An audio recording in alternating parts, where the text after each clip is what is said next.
going on, guys? Omega Killer 44 is back. Okay.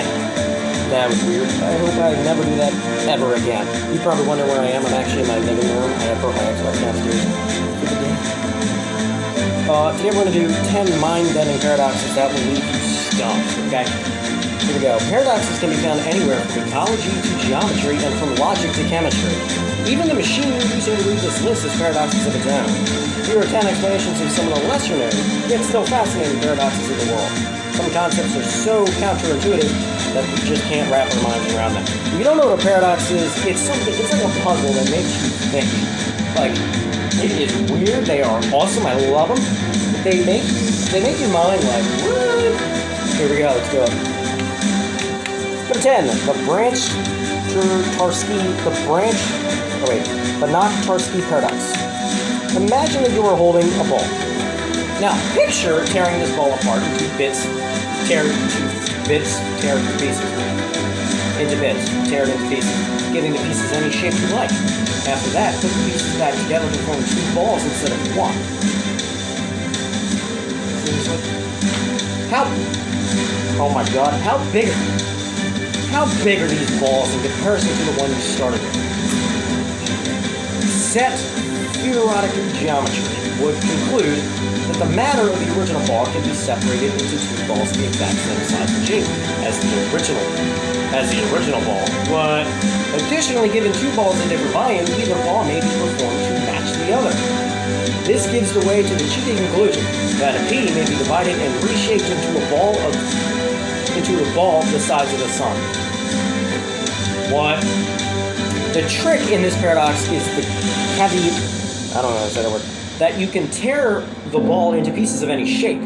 In practice, you cannot really do this. You are limited by the material's structure and ultimately by the size of atoms. To be able to truly tear the ball however you like, the ball would have to contain an infinite number of accessible zero-dimensional points. Science words, baby. We're using some big words. The ball would be infinitely dense with these points, and once you separate them, the shapes could be so complex that each would have no defined volume. You could rearrange these shapes, each containing infinite points, into a ball of any size. The new ball would still contain infinite points, and both balls would be equally infinitely dense. Though this idea does not work when you try it on physical balls, it does when you work with the mathematical spheres, which are infinitely divisible sets of numbers in 3 dimensions. The resolution of the paradox, called the Banach-Tarski theorem, is therefore important to mathematical set theory. Number 9, Peto's paradox. Whales are obviously much larger than we are. This means that they also have far more cells in their bodies. Every cell in the body has the potential to become cancerous. Therefore, whales have a higher chance of contracting cancer than we do, right? Wrong.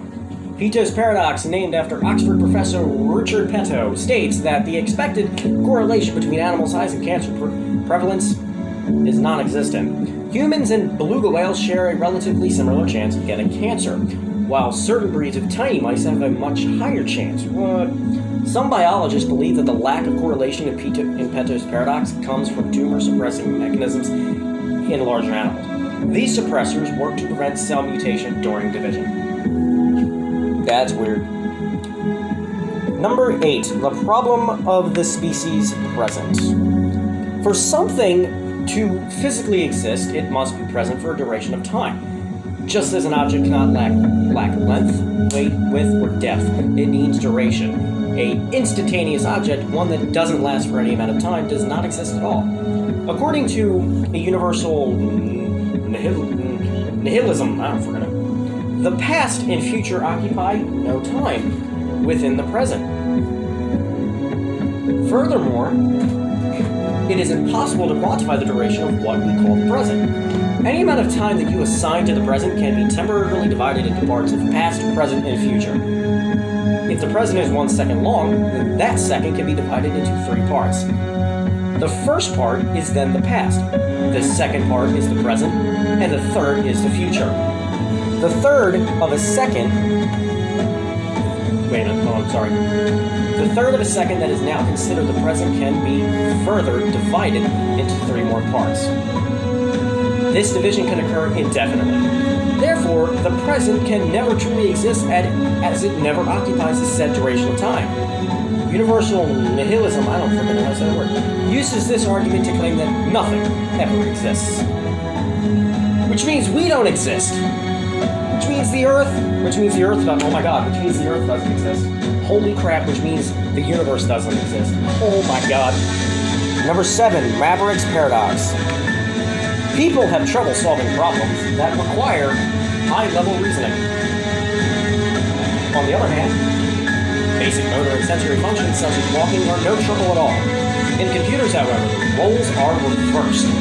It is very easy for computers to process logical problems such as devising chess strategies, but it takes a lot more work to program a computer to walk or accurately interpret speech.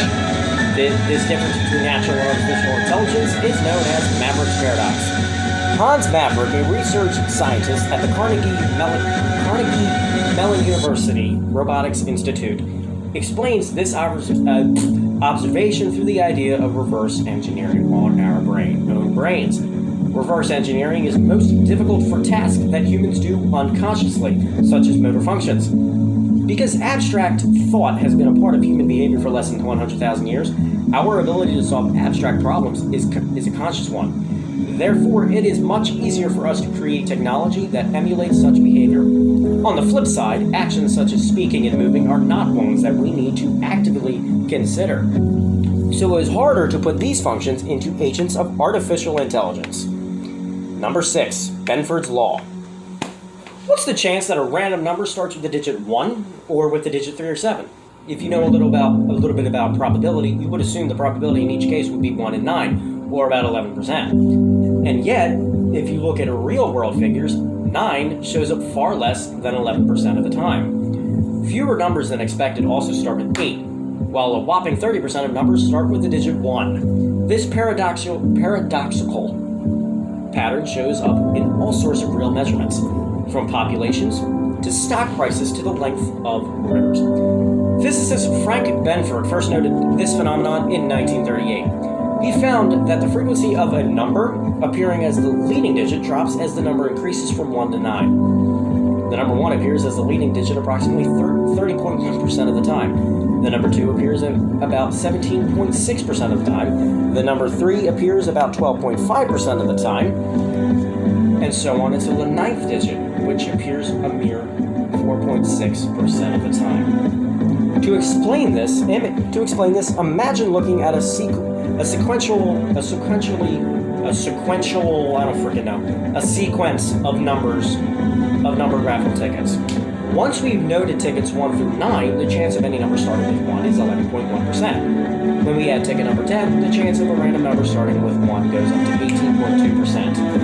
As we add tickets 11 through 19, the chance of a ticket starting with 1 keeps rising, peaking at 58%. And we add ticket 20 and move onward. The chance of a number starting with 2 rises, and the chance of it starting with 1 slowly falls.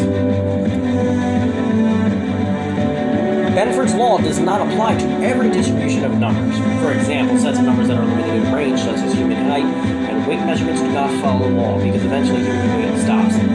It also does not work with sets that only have 1 or 2 orders of magnitude. However, it does apply to many types of data, greatly conflicting with what people would expect.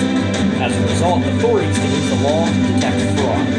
When submitted data does not follow the law, authorities conclude that someone fabricated the data instead of accurately collecting it. Number 5, the C-value paradox. Genes contain all the information necessary for creating an organism. So it stands to reason that complex organisms would have the most complex genomes, and yet that's not all true.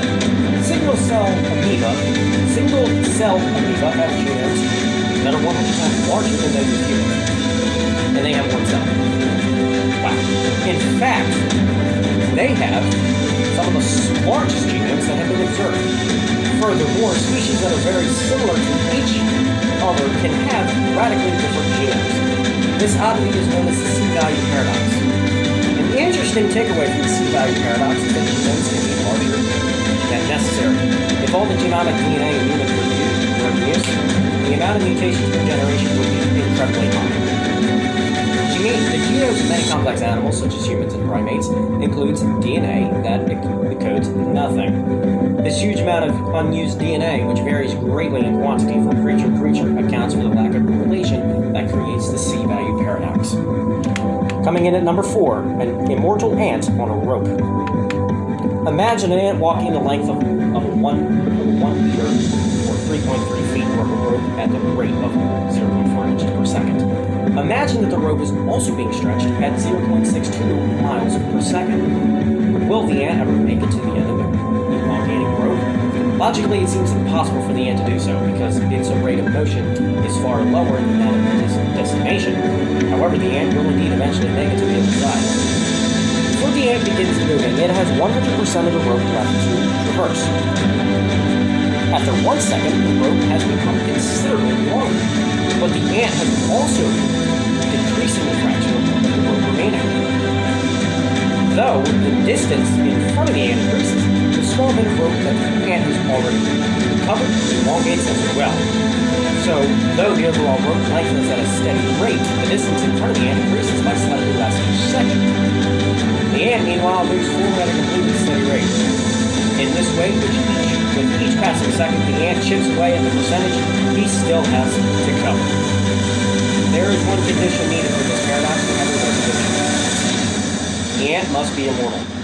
For the ant to ever make it to the end, it would have to walk for 2.8 times, holy mother of God, walk for 2.8 times 10 to the 43,422nd power. Or, I'm sorry, 2.8 times 10 to the 43,429th power seconds.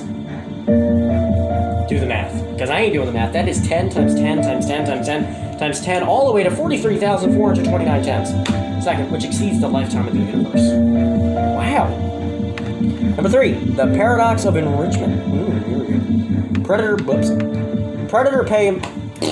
Predator-prey models are equations, I think I said that right, that describe, I don't know why my mind just went blank, that describe real-world ecological environments. For example, a model may measure how the populations of foxes, see what time it is, of foxes and rabbits change in a large forest. Oh God, I'm broken.